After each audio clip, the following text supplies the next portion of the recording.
Ainda como parte da crise, há um resultado que não é inesperado, há uma radicalização, pelo menos o aparecimento de uma radicalização no pensamento político. O mais visível é a direita, com esses grupos que se chamam Tea Party, mas é algo observado também em sucessão aos anos 30. Aparecem os nazistas, os fascistas e um crescimento do movimento comunista. 3. Comparação 1930, 2008. Esta aqui é muito menor do que esta até agora, graças a Deus. Vamos colocar aqui política monetária, política fiscal, política cambial.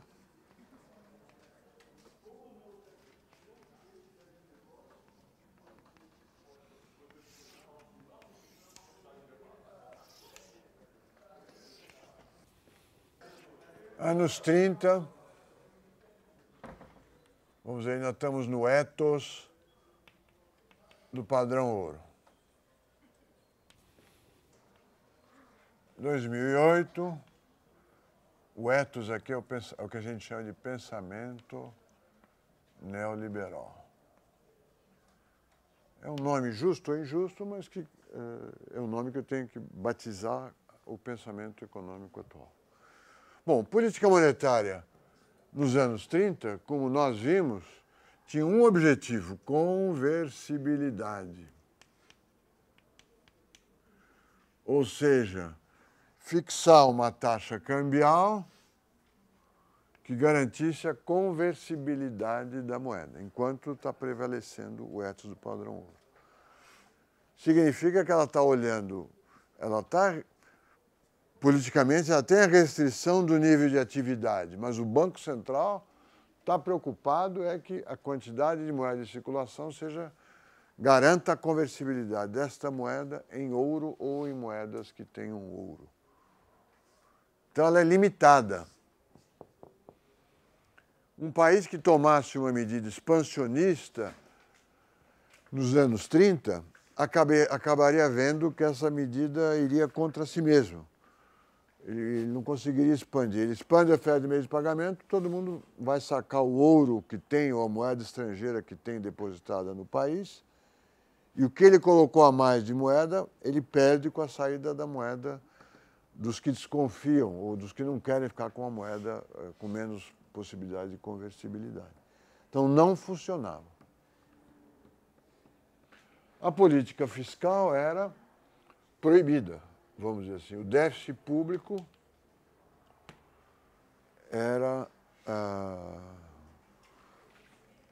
não era uma variável de política, era um descontrole do governo. Não se poderia usar o déficit público. E a política cambial, taxas cambiais fixas.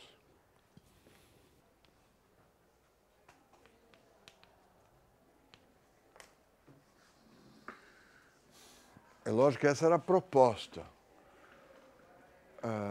A própria crise foi gerando as alterações. As taxas cambiais tiveram que variar.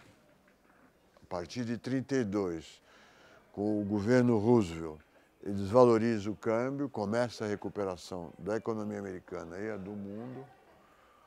Outros países da Europa seguem, a Inglaterra antes, outros mais tarde, e a recuperação vem pelas taxas cambiais e por algum gasto público nos Estados Unidos. A taxa cambial funciona com a política compensatória quando é um país só que desvaloriza.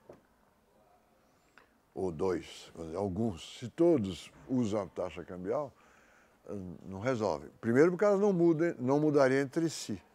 E segundo, que você está tentando obter, quando você muda a taxa cambial, quando o real vai de 1 para 2, o seu objetivo é conseguir demanda agregada do resto do mundo. Você quer exportar mais, você quer vender para demandas lá de fora e importar menos. Você quer pegar uma parte da demanda dos residentes no Brasil que se dirigem ao exterior voltar lá para dentro. Isso funciona quando um país faz e os outros estão em condições corretas ou de nível satisfatório de demanda. Todos fazendo não resolve. Todos fizeram, começar para os Estados Unidos. Como é que ajudou a resolver? Eu acho que a resposta, eu estou pensando junto com vocês, elas liberaram a política monetária, em primeiro lugar. Pode expandir a liquidez, pode baixar a taxa de juros, que o câmbio já não tem nada a ver com ouro. Liberaram a política fiscal, no caso americano, que faz um programa de gastos públicos. Tá certo? Mas não é a substituição de demanda interna por demanda externa que foi o efeito relevante da taxa cambial. E geraram alguma inflação. No caso da economia americana, eu contei a história do livrinho, do livro do Ahmed Liaquat, do presidente Roosevelt, operando ele pessoalmente, com 2 ou 3 economistas, operando no mercado de ouro para elevar o preço do ouro e causar uma inflação nos Estados Unidos. Está claro isso? Não? E essa inflação foi positiva para a recuperação da economia americana. Mas ele mesmo, em 1937, como eu já mencionei aqui, ele, preocupado com o déficit público, faz um grande corte do déficit e joga a economia em recessão de novo. Só sairemos dela com a Segunda Grande Guerra Mundial. Aí não tem dúvida, o gasto fiscal é positivo, pode gastar, é necessário e gasta-se à vontade. Quer dizer, a crise de 30, apesar do alívio que foi obtido a partir de 32, só se resolveu com uma grande guerra mundial. Em 2012, política monetária. Taxas de câmbio totalmente flutuantes. Então não há preocupação que existia nos anos 30. Política monetária sem restrições. Tanto que os Estados Unidos salvou os bancos e faz a política de quantitative ease que a presidente Dilma reclama, por causa do efeito sobre a taxa cambial. E a política fiscal é limitada. Essa crise é muito menor do que essa, mas é uma bela crise, que nós não podemos dizer que acabou. Estamos há 4 anos dela, a recuperação americana, fala-se de uma recuperação, diferente de 30, mas ela ainda é muito discreta. Muito discreta, não contra o contínuo, discreta contra o espalhafatoso. Mas não há restrições cambiais. O mundo está todo livre em termos de câmbio e de política monetária. Só a barreira à limitação fiscal.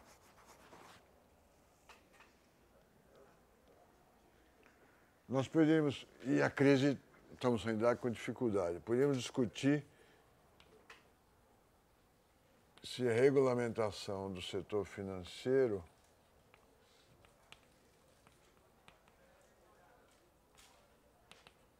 seria uma solução.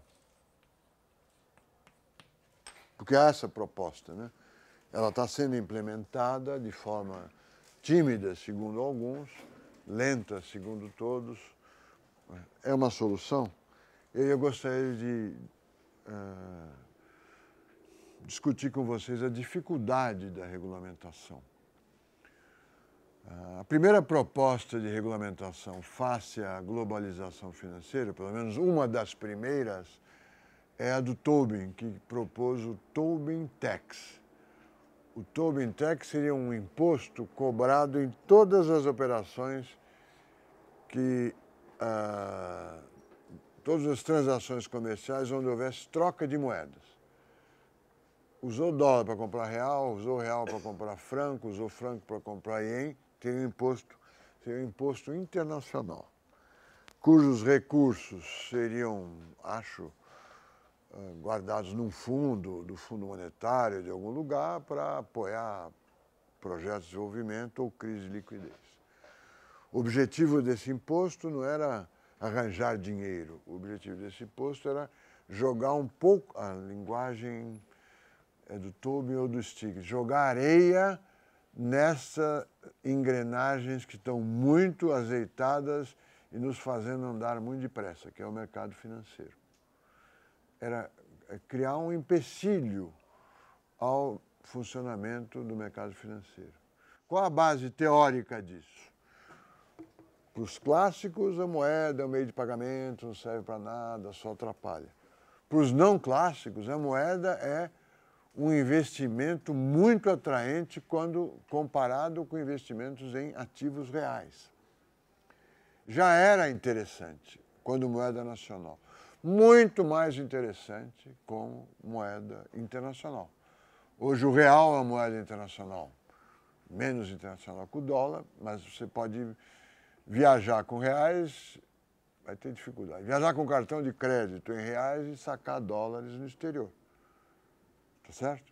Ou se você quiser comprar uma fábrica de uma... Como é que fala? Quinta em francês? Quinta de vinhos? Como é que é? Uma vinícola francesa, a palavra não é essa. Uma vinícola na França, que você gosta de vinhos, é fácil. Você vai ao Banco Central e fala, eu quero mandar para a França 30 milhões de dólares, quero comprar a vinícola X. Não é vinícola, em francês, como é que fala? Quem faz vinho? Memória ruim. E você pode, não é proibido. Então é um dinheiro muito mais atraente. A proposta do Tobin era criar esse imposto para transações internacionais. Nunca houve um passo real de implementação. A regulamentação, eu já falei isso, mas repito, no setor de dinheiro é muito difícil. Porque a cada regulamentação, o dinheiro é líquido, no sentido que isso aqui é líquido, que a água é líquida. Ela invade todos os lugares e a criatividade permite que você contorne com mais ou menos eficácia as regulamentações impostas. O mundo ainda tem paraísos fiscais, tem lugares que você faz operações em dinheiro que ninguém sabe quanto que é. A proposta, o Banco Central obriga você a revelar o nome da empresa estrangeira, da empresa que o Banco Brasileiro tem no exterior e o nome dos seus aplicadores. Então, se o Banco A tem uma filial em Grand Cayman, para o Banco Central essa filial só é legítima se tiver o nome de todas as pessoas que aplicam dinheiro lá. Mas, mesmo assim, tem países que isso não é requerido, tem países que não abrem mão do sigilo fiscal, Suíça, as ilhas do Caribe, talvez a Inglaterra, que pretende permanecer como centro financeiro. Então, é difícil você fazer essas regulamentações. A cada regulamentação, 1000 talentos estão propondo outras regulamentações. Então, a regulamentação precisaria ser rígida e e ativa como num jogo. O BIS cria a regulamentação, passa um tempo, os bancos inventam formas de contorná-la, você aperfeiçoa a regulamentação. Então, eu diria que é um remédio necessário, mas não é a solução do problema. Tá certo? Ele teria tornado esse problema. Pode ser que nós estejamos errados, seja um caso de polícia. Tá certo? Não, houve um crime em Wall Street generalizado, resolve esse crime e passa. Pode ser que seja isso, é muito cedo para falar. A hipótese de que seja um crime quer dizer um evento singular. Não vai muito longe porque ela está associada a mais um processo especulativo na Bolsa de Valores, agora na Bolsa do preço dos imóveis. Então, a outra questão, além da regulamentação, não para sair da crise, mas para evitar que outras ocorram, seria evitar processos especulativos. Como é que faz isso? A crise de 1930 havia propostas para combater a elevação excessiva da Bolsa de Valores americana. Mas como faz? Sem cortar o crédito. Lembra que eu contei? A primeira proposta era persuadir os bancos a não emprestarem para os corretores. Isso tinha dado certo alguns anos antes. Não funcionou. A segunda proposta radical era dar um pulo na taxa de juros, derrubar a Bolsa e depois voltá-la para o nível original. Só que esse pulo na taxa de juros quebrou todos os bancos. Mas não foi adotada, foi um aumento gradual que gerou a crise de 30. Como evitar a especulação? Aí vocês podem usar a cabeça. Uma ideia seria tributar pesadamente os ganhos de capital. Então, você paga imposto de renda, digamos, de 20% sobre as rendas e de 80% sobre os ganhos de capital. No caso de uma ação é fácil de definir. Os dividendos que você recebe, 20%. Se a bolsa a atuação foi de 10 para 20, ganhou 10, você paga 8 como imposto de ganho de capital. A questão é que quando ela tem que definir quando ela você comprou por 20, ela voltou para 10, se o governo te devolve alguma coisa ou se a perda é sua. Uma proposta. Não sei se é viável praticamente. Mas nós não podemos esquecer que os investimentos, a assunção de riscos, os empreendimentos, as atividades empresariais estão sempre olhando para o ganho de capital. Né? Isso é a tese do Hilferding, um economista marxista, que na tradução do livro no Brasil, nós falamos na ganância del fundador, que era em espanhol, que é o ganho do fundador. O exemplo não precisa ir longe, é o Facebook. Se ele não investiu, ele não vai estar sendo remunerado pelos lucros do Facebook. Os lucros do Facebook são pífios ainda. Ele está ganhando dinheiro pelo ganho do fundador. Ele montou o Facebook, vendeu a empresa, uma parte da empresa, como se ela valesse 100 bilhões de dólares. Se vale ou não, nós não sabemos. Mas o ganho dele está associado ao ganho de capital. Se tributasse 80%, ele não teria essa vantagem, ele teria ganhado os lucros. A Amazon, que é uma empresa que, se der prejuízo, eu proponho que o governo financie, porque vale a pena, mas ela tem o preço da bolsa lá em cima e muitos anos sem dar lucro. Seria limitar o funcionamento do mercado de ativos, que os clássicos dizem que funciona muito bem e os não clássicos dizem que funciona muito mal. Na crise de 2008, o professor Robert Schiller, professor famoso de finanças, ele apresenta uma teoria das finanças que não é a teoria neoclássica, ele apresenta uma teoria comportamental, ainda que seja um defensor do mercado financeiro. Ele fala em movimentos de manada, de pânico, ele trata a questão financeira como uma questão comportamental. Ele estuda o comportamento dos aplicadores em ativos financeiros. É ele o criador do nome Exuberância Irracional. Ele alertou o Greenspan em 2000, não sei quanto, que a Bolsa de Valores assumiu uma exuberância irracional. A frase é ótima, vocês podem traduzir. A Bolsa ficou louca, né? E ela continuou louca por algum tempo. Então, um homem que tinha, pelo menos, acertou exatamente o funcionamento da Bolsa naquele momento. Os defensores da tese oposta, que o mercado de capital funciona muito bem, dizem que esse processo em série de processos especulativos em série, que culminaram com o processo especulativo do mercado imobiliário, são culpa do Alan Greenspan. É o Alan Greenspan que manteve a taxa de juros muito baixa por um período muito longo de tempo, que era considerado o guru do mundo econômico do ponto de vista internacional. É ele que criou a bolha, porque ele deixou a taxa de juros muito baixa.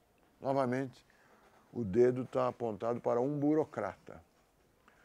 Mas há um artigo famoso do McCloskey, não sei se vocês já ouviram falar. McCloskey é um economista que critica a metodologia dos economistas, que o título do artigo é How come, if you are so smart, how come you're not that rich? Quer dizer, vocês são tão espertos, nós economistas, por que vocês não estão ricos? Né? A mesma frase eu aplicaria para os defensores do mercado de capitais. Se o mercado é tão esperto, por que vocês não viram que a taxa de juros do Greenspan era muito baixa e, no modelo de expectativas racionais, aplicaram o seu dinheiro corretamente? Entenderam o que eu disse? Mas a defesa que o mercado funciona bem, o culpado é o burocrata lá, o Greenspan, que passou a ser por um tempo execrado, mas hoje é parte da equipe do Obama, de consultores do Obama. E é um ônus político para o Obama. Todos envolvidos no momento muitos desenvolvidos na crise fazem parte de um conjunto de consultores do Obama. Isso tem sido alvo de crítica. Portanto, não saímos da crise. A política monetária gera um temor nos conservadores de que, como houve um quantitative ease no mundo inteiro, e mais um déficit público vai ser explosivo, só se fala no medo do quê? Há um medo entre os conservadores relacionados ao quê? Inflação. É a inflação. Isso vai dar uma baita inflação. Cuidado com a inflação, tá? Um monetarismo aqui está sendo desobedecido. Expandiu a oferta de moeda barbaramente. Tem um déficit público maior. Lembrem do artigo que nós vimos do Aritmética Monetarista Desagradável. Tem uma bolha inflacionária que vai explodir. E essa é a pergunta que nós não sabemos responder. Nós não estamos numa época de inflação. Não tem inflação em lugar nenhum. Nos Estados Unidos não tem inflação, na França não tem inflação, na Inglaterra não tem inflação, na Itália, a Europa está com euro. Bom, mas a crise do euro-dólar não gerou inflação. A crise de 2008 também não gerou inflação. E no período 1980-2012, a inflação é um não problema. A inflação era um problema na época das políticas keynesianas, 45, 80. Ali a inflação estava sempre rondando. Cadê a inflação? E outra pergunta, valeria a pena ter inflação? Por quê? Qual seria o papel da inflação? Se de repente houvesse inflação nos Estados Unidos, não sei qual seria a origem. Do ponto de vista de um monetarista, a inflação seria por excesso de liquidez. Então, eles estão com dinheiro e iam sair gastando. Mas isso não está acontecendo. Então, mas vamos supor que a gente consiga produzir uma inflação nos Estados Unidos. Quais seriam as dificuldades e as vantagens? O endividamento das famílias é elevado comprando casa própria. Como é que a inflação afetaria esse endividamento? Se for taxa de câmbio de juros fixa, ele vira pó. A inflação, vamos dizer que a taxa de juros seja fixa. Então, eu tenho um empréstimo para comprar casa própria de $100 mil, juros de 2% ao ano. A inflação vai para 10% ao ano, o valor do meu empréstimo cai 8% ao ano. Eu reduzo o meu empréstimo. Então, a inflação diminuiria o endividamento das famílias. Diminuiria o passivo dos bancos e os ativos, que são imóveis, se valorizariam.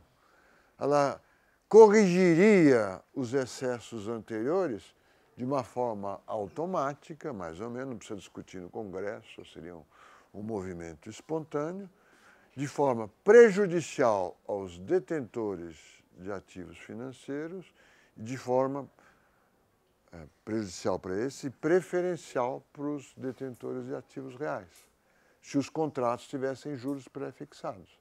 Seria, então, um caminho da solução. Diminuiriam os salários reais, que poderia gerar um aumento de emprego e, portanto, seriam parte da solução. O problema é que, depois que depois que virou solução, precisa parar, acabar com ela. E aí é uma dificuldade. Tá certo? O Roberto Campos, o ministro Roberto Campos, dizia: uma pequena inflação é igual a uma pequena gravidez. Né? Quer dizer, ela tem um fim, é sempre difícil de controlar. Mas a ausência da inflação é um tema que deveria instigar a nossa curiosidade. Mas como? Por que não há inflação? E deveria nos fazer refletir sobre como a inflação, ainda que seja um problema difícil de controlar, auxiliaria a solução da crise. Nos anos 30 são anos de deflação. E o desemprego continua enquanto há deflação. A política do Roosevelt de comprar ouro para aumentar o preço do ouro, ela gera uma pequena inflação americana, no regime do padrão ouro que eles viviam, e auxilia na recuperação. Aqui nós não estamos num regime que permita haver inflação. Aqui no Brasil há um temor da inflação e tal, mas até agora os números são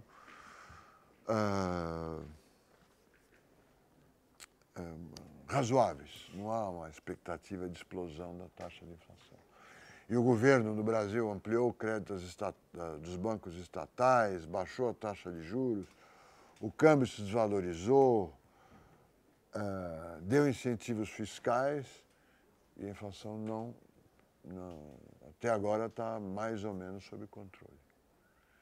A inflação cumpre um papel que no período anterior a 45 não existia. No período posterior a 1980 também é um mundo onde não há inflação. Se nós pensarmos numa curva de Phillips, 45-80 é um período onde o desemprego é o grande inimigo e a curva de Phillips se desloca para a direita. Você precisa de cada vez mais inflação para o mesmo nível de desemprego. Se nós pensarmos no período 30-45 e 80-2012, é um período em que o desemprego é maior e a estabilidade de preços maior. Desemprego maior e estabilidade de preços maior. Quer dizer, não há uma resposta fácil a como a economia americana sair da crise. A mudança na discussão desse período, sair da crise hoje, com sair da crise em 1930, é que hoje o mundo inteiro se defronta com um problema que vocês conhecem, que é a capacidade de o planeta Terra aturar mais crescimento e mais emprego. Produzir mais automóvel para resolver o desemprego, mais geladeira, mais viagens internacionais, mais isso e aquilo, deixa de lado uma ameaça